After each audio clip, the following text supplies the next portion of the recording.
जय हिंद फ्रेंड्स, आप सभी का स्वागत है स्टडी विथ मोहित। मैं आपका मोहित। आज हम लोग पढ़ने वाले हैं परमाणु शक्ति गृह के बारे में जानने के प्रयास करेंगे। परमाणु शक्ति गृह इन परमाणु संयंत्र का आविष्कार जो हुआ था यूएसए के शिकागो में किया गया था और ये एनरिको फर्मी के द्वारा किया गया था। और ये परमाणु संयंत्र जो होता है नाभिकीय विखंडन पर अभिक्रिया पर आधारित होता है और इसमें सबसे इम्पोर्टेंट रोल निभाता है यूरेनियम। यूरेनियम एक है रेडियो एक्टिव पदार्थ है और रेडियो एक्टिव पदार्थ का जो नाभिक होता है वो बहुत भारी होता है और इसमें न्यूट्रॉन अधिक मात्रा में होता है। और यूरेनियम का जो इनरिच किया जाता है यानी प्यूरिफाई किया जाता है ये 56% तक किया जाता है, लेकिन 40% तक प्यूरिफाई करके इसे लगाया जाता है परमाणु घर में। और 56 यानी 56 से लेकर 60% तक इसे प्यूरिफाई करके लगाया जाता है परमाणु बम में।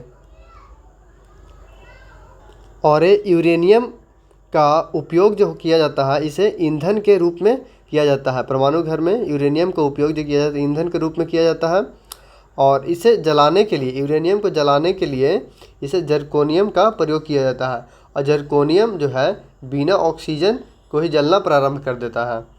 और परमाणु शक्ति गृह में सुरक्षा दीवार क्या चीज़ का बना होता है? तो ये बना होता है कंक्रीट की बनी होती है और ये मोटी लेयर होती है। और नियंत्रक के रूप में क्या होता है? कैडमियम और बोरॉन की छड़ का प्रयोग किया जाता है नियंत्रक के रूप में। और मंदक के रूप में ग्रेफाइट और भारी जल यानी DTO का प्रयोग किया जाता है।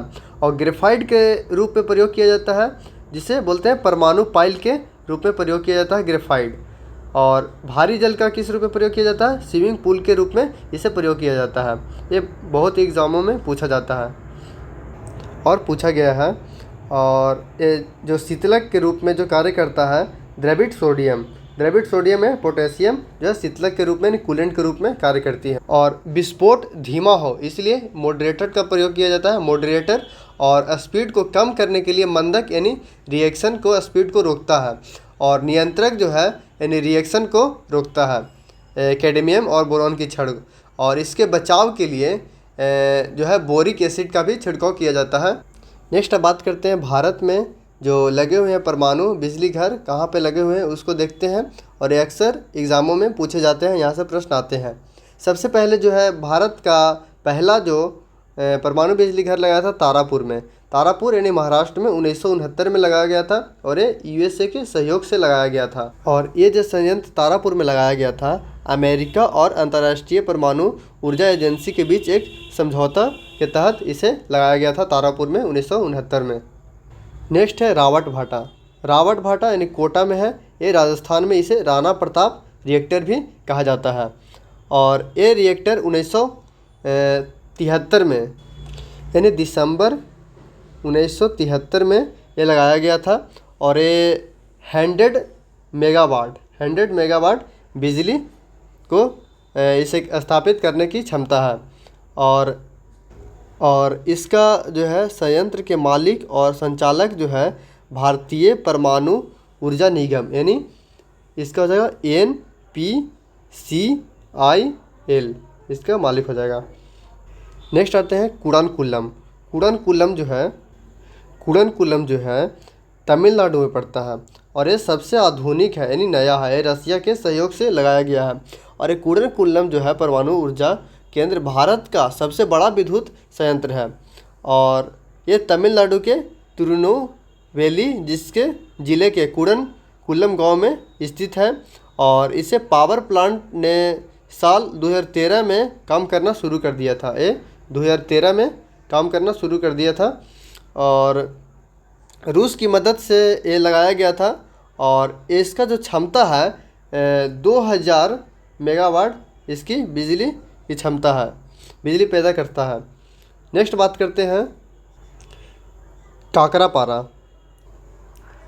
काकरापारा ये सूरत यानी गुजरात में है। और इसका संचालन 1993 में किया गया था। और इसे 1 सितंबर 1995 को 220 मेगावाट की क्षमता के साथ दूसरे रिएक्टर से जोड़ा गया था और ये भारत के गुजरात राज्य के बेरा शहर में स्थित है। नेक्स्ट अब बात करते हैं कैगा। कैगा जो है ये कर्नाटक में स्थित है और कैगा परमाणु ऊर्जा संयंत्र कर्नाटक के उत्तर कन्नड़ जिले में काली नदी के, और ये जो है काली नदी के पास स्थित है और कैगा परमाणु ऊर्जा संयंत्र में परमाणु रिएक्टर की कुल 4 इकाइयाँ होती हैं और इस स्टेशन से उत्पन्न बिजली केरल हो जाएगा और कर्नाटक हो जाएगा और तमिलनाडु हो जाएगा और आंध्र प्रदेश और पांडिचेरी को आपूर्ति करती है। नेक्स्ट बात करते हैं छठा नंबर, ये हो जाएगा नरौरा बुलंदशहर यूपी में पड़ता है और नरौरा परमाणु ऊर्जा स्टेशन जो है एनपीएस के उत्तर प्रदेश के बुलंदशहर के नरौरा जिला में स्थित है। परमाणु ऊर्जा संयंत्र जो है इस पावर प्लांट की क्षमता 400 मेगावाट बिजली को पैदा करने का है। नेक्स्ट बात करते हैं कलपक्कम जो हो जाएगा चेन्नई यानी तमिलनाडु में। इसे इंदिरा गांधी रिएक्टर यानी कामनी रिएक्टर दोनों इसे नाम से जाना जाता है, इंदिरा गांधी और कामनी के नाम से भी जाना जाता है। यह भारत का पहला पूरी तरह से स्वदेशी है। ये जो है कलपक्कम जो है जो भारत का पूरी तरह से स्वदेशी से निर्मित है परमाणु ऊर्जा केंद्र है, जिसमें 2 इकाइयाँ यानी 220 मेगावाट, इसमें 220 मेगावाट बिजली पैदा करने की क्षमता है। और एक हरियाणा के गोरखपुर में और महाराष्ट्र के जयपुर में नया प्लांट खुलने वाला है। ये जो सबसे नवीनतम हो जाएगा। आई होप इस टॉपिक आप लोग समझे होंगे। मिलते हैं नेक्स्ट वीडियो में। जय हिंद।